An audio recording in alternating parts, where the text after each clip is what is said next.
All right, so a couple of years ago, you said, I'll never speak on the trans issues. Yeah. What changed? Seeing some of my friends being taken down. How so? What does that mean? Well, Kathleen Stock is a good one. Not a friend of mine, but someone who I know who's spoken out. And, we saw what happened with J.K. Rowling as well. People that I would consider leftists who would have been accepted within the woke realm getting denounced, and their heads were getting chopped off metaphorically. How sad that we have secularists being more brave than Christians. Well, indeed. It's do we believe the truth? Do we believe we know the truth? And if we do, we're called to proclaim the truth. So it's like either we live it or we don't. And that's another thing that is so sad to see on our side of the movement, as in conservatives, that will stand up and talk about all these things like marriage and no sex outside of marriage and things, but don't live that. Like we have to live. And of course, we're all sinners, so we're all fallen, and we have to repent and get back on the horse. But we've got to live the faith. We can't just talk about it. And that means fighting this fight. That means speaking out about these evils. Right, so you saw people being taken down, and then what happened? Like, was there a conscious, you know what, screw it, I'm going to say it? Or was it a gradual? I think it's when I got cancelled over the Church of England, probably. Oh, I'd love to hear about that. Yeah. So, I don't know that story. So I had heard that you were, but I don't know. Yeah, about that. It wasn't pleasant. So were you in seminary for the Church of England? Yeah. So before that, I felt the calling. I discerned the calling. I spoke to the church. They affirmed my discernment of the calling to ordained ministry, and they sent me off to seminary. They sent me to Oxford. It cost like 30 grand of parishioners' money. Little old Shirley's paying their money into the pot. And that's what really riles me up, that the fact that they spent this money knowing all along that they didn't want to ordain me, because I'll get to later, but I've seen the communications between the bishops. But they sent me to seminary.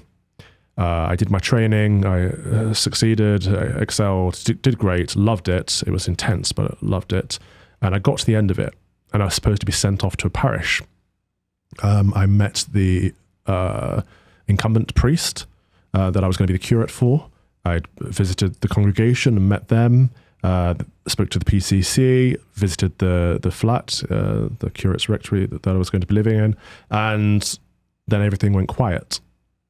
So I said to my bishop, who's a flying bishop, so he has no jurisdiction, because I'm a traditionalist, I don't believe in the ordination of women, and I live in London, and the Bishop of London is a woman. So for me, that's a vacant seat. So I have a flying bishop, and I said to him, what's going on? And he said to me at Christmas that the Bishop of London does not want to ordain you, but I'm going to stick my foot down. I'm going to stand up for you and make sure this happens. What were you doing that he didn't want to ordain you? Right. So this is what. So I said, well, why? Why does she not want to ordain me? Why does she not want me to be ordained in London? So the flying bishop, the Bishop of Fulham, would have been the one to ordain me, and the Bishop of London is essentially his boss. But she didn't want me ordained there. So I said, why? What is it? And I had a meeting with them, and I had a meeting with the Bishop of London. Nice enough woman. She said to me, Calvin, you need to go silent. You need to stop doing the media stuff. And I said, well, I have a bivocational calling, and this is a word that I've been given by the Bishop of Fulham, that I feel strongly called to parish ministry, but also to public ministry. And the work that I'm doing on TV, in the newspapers, I didn't have my own show by this point, but I was being a commentator on other people's shows. The work that I'm doing there is proclaiming the gospel, proclaiming the truth. And I think it's important to ears that wouldn't necessarily hear it otherwise. And she said to me, well, we think it's too controversial. We don't want you to do it. But also, you've got to think about these issues that you're talking about. And BLM was hot at the time. And as an ethnic minority person myself, I've never felt oppressed in the UK. I think I've done quite well for myself, actually, by working hard and trying to accomplish what I wanted to accomplish. I think it's as simple as that. We don't live in a meritocracy, but we live in the closest thing we can have. But she said to me, look, Black Lives Matter is a serious issue. A lot of people do feel oppressed in the West. A lot of ethnic minorities do feel, and actually the church is racist. And I said, I'm going to draw a line there, because the church is not racist. The church is Christ's body on earth. It doesn't make sense to call that racist. There will be individuals within the church that are racist, and they need to be held to account. But the moment you put it on the institution, you're taking that accountability away from them and putting it on the body. And she said to me, she put her arm on her hand on my lap and said, I can tell you, Calvin, as a white woman, the church is racist. I'm like, okay, so clearly she's looking at this from an entirely different perspective that we're never going to reach common ground on. But that just showed how patronizing. Oh, I know. But that's it. Because the Bishop of London is a white upper class woman. Yeah, the Archbishop of Canterbury, the Archbishop of York are white upper class men. If the three of them have said the church is institutionally racist, they've come out and said that. If they fully believe that, they should step down and put a black man in place. Yeah. By their own logic, right? This is the racism of the left, which seems to me to be the real racism. Candace Owens was in Nashville airport recently, and she saw this hysterical leftist white woman calling a police officer a pig, and she, God bless her, called her out publicly, loudly. Good. Like, you should be ashamed of yourself. And she looked at Candace and said, aren't you black? How's that for racism? I know. You're black, therefore you have to act in a certain way. Yeah. You have to think in a certain way.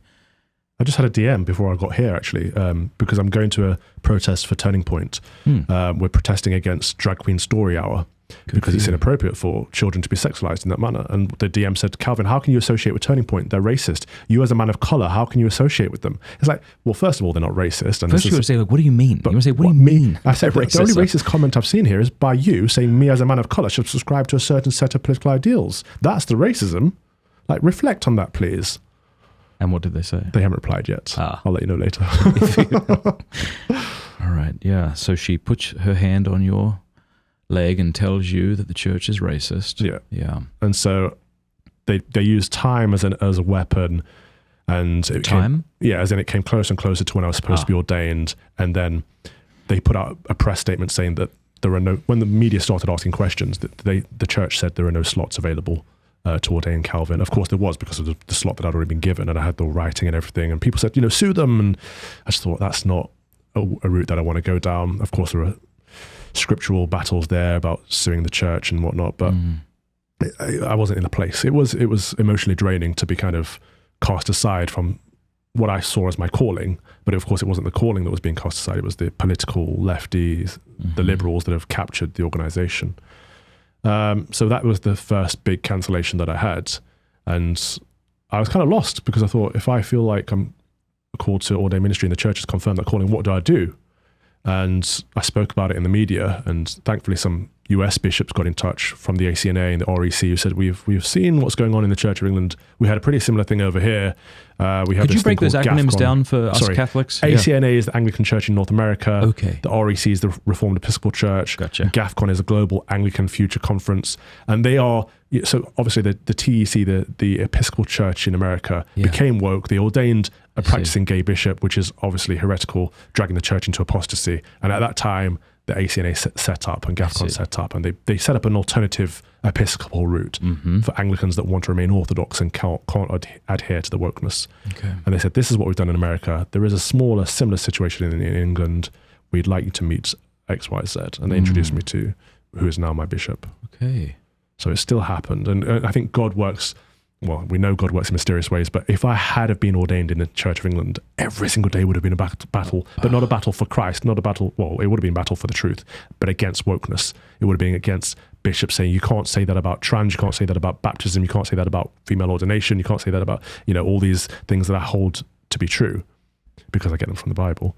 But now I don't have any of that. So now you've been sort of free, liberated to condemn the wokeism, and then as a result, I got my own TV show, and I'm able to do this publicly, and the public ministry is working out, and the parish ministry is working out. Everything happens the way it's supposed to. Hey, thanks for watching that clip. Would you like this beautiful, very high quality, definitely not made in China, not that there's anything wrong with that, Pints with Aquinas beer stein for free, sent to your door? Would you also like a copy of The Jill sent to your door 4 times a year? This is the Pints with Aquinas newspaper, by the way. If you do, go to mattfradd.locals.com and become an annual supporter for any amount. We'll send you that stuff for free, and you get a bunch of other free things in return. You'll get more information by going over to mattfradd.locals.com. Thanks.